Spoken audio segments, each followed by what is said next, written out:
Welcome back to Tiny Microphone Interviews. This week I am featuring some local women that do environmental work, and today I have Mindy Murdock. I know Mindy pretty well. Mindy, what's your connection to environmental work here in Zionsville? Sure. So I am the Director of Recreation Services here in Zionsville Parks and Recreation. Prior to that, I was actually the Naturalist and Nature Center Manager with the Zionsville Nature Center. So Awesome. I'm your boss. Yeah, this is my boss. So, Mindy, why is nature important to you? Nature is important because we are a part of nature. It's not separate from us. So for us to be healthy, we need to have a healthy environment and healthy nature. And it does so many positive things for us, and it's beautiful. Mm-hmm. And how has your love for nature influenced your career path? Ooh, good one. So I actually grew up on a farm in Northeast Ohio. So, growing up, we always were outside. It was just a part of it. So I got to meet the good and the bad that comes with being on a farm.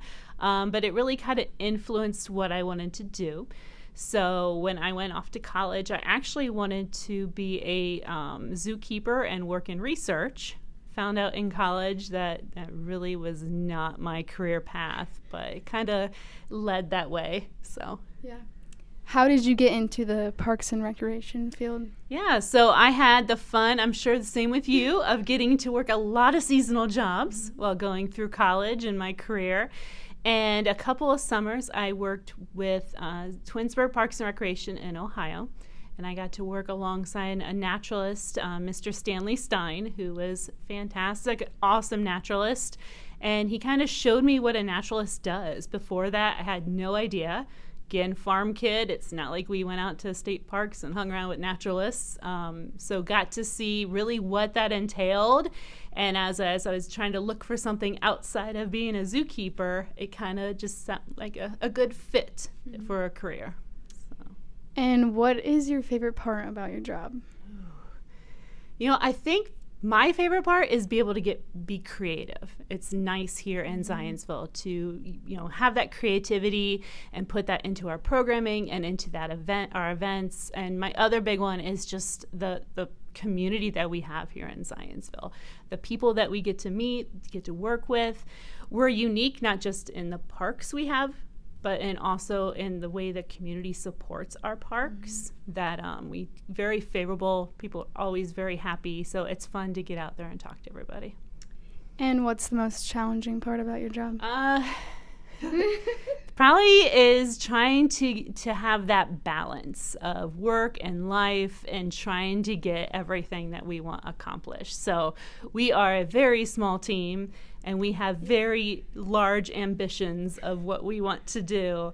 And so just trying to find that out, that, there's 100 things we want to do, but obviously there's not enough time in a day to do it. So it is kind of a way of how do you not burn yourself out and get kind of negative in the job that you're doing, because we are here because we love what we do in parks. Yeah. I have some fun questions for you now. Okay. This one, you've asked me this before, so I figured I'd return the favor. Oh, no. If you could be any piece of playground equipment, what would you be? Oh, they're getting back at me for this one. So, that's a hard one. I think I would be something kind of very kind of loose that you can use your creativity. I think of the crazy big blue structure that's at Eagle Elementary that nobody really knows what it's for. It's like this cave, but you could climb on it. It's bright blue, so it doesn't really match. And that just, I feel, fits me. That you never know. You don't know what I might come up with. You don't know what crazy idea might be thrown out there. You can look at it in many different ways, be able to adapt to different things.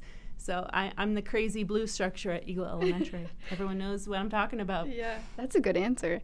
If you had to choose your favorite Zionsville park, which is really hard, which park would you choose? I love them all for different reasons because they are all very different and they have different personalities to them. But I'd have to say Elm Street Green, just because it holds a lot of memories to me and my family. And then also it's just kind of the location we have some of my favorite events and programs at. So right now, Elm Street. Okay, last question. When you're not working and doing all the crazy things that Parks and Rec does, what's your favorite outdoor activity? Ooh, it has to be outdoor now. I would say it is outdoors because my new job, I don't get out in the parks as much as I used to, and I miss that. I miss being out there doing all the programming all the time and having to deal with all the weather. Now I just get to do it for events, which is their own fun thing. But usually if I'm not here, if the weather is good and I'm usually outside in our backyard. I do vegetable gardening, so we got a big vegetable garden. We're also transforming our yard into native habitat, so it takes a lot of love and effort. But then, of course, I'm always down for a good concert or hanging out with some friends. So I'm not like always at home. I'm not a homebody. So Awesome. Well, that is all I have for you, Mindy. Thank you so much. That's it. Bye.